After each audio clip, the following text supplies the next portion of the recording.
Bonjour et bienvenue dans cette vidéo du thème 5 d'histoire, géographie, géopolitique et sciences politiques.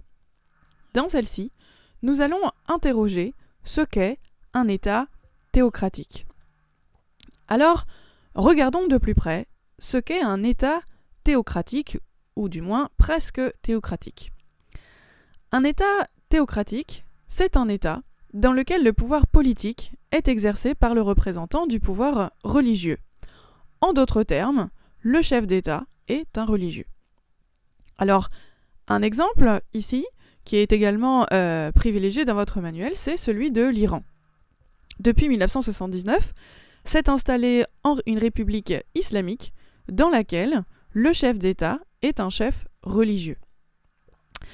Proclamée le 1er avril 1979, la République islamique d'Iran fonde sa légitimité sur des préceptes chiites et le soutien populaire.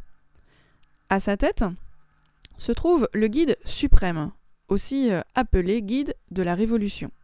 Il s'agit d'Ali Khamenei depuis 1989. Il a été désigné par l'Assemblée des experts parmi les savants les plus érudits en droit islamique. Il concentre de nombreuses prérogatives. Il est le chef des armées. Il est également le chef de la police. En outre, il détient le pouvoir judiciaire. Et enfin, il dirige la télévision d'État. Alors, Ali Khamenei a succédé à Khomeini en 1989, ce qui en fait le deuxième guide suprême depuis la révolution iranienne. Mais la République islamique fonde également sa légitimité sur une part de souveraineté populaire. Et cette part de souveraineté populaire, eh bien, elle est représentée par le président de la République, qui est élu tous les 4 ans et qui dirige le gouvernement.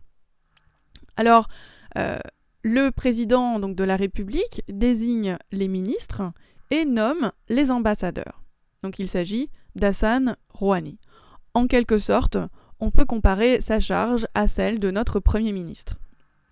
Alors, je vous le concède, ces deux-là se ressemblent énormément, mais je vous assure qu'ils ont déjà été vus ensemble dans une même pièce.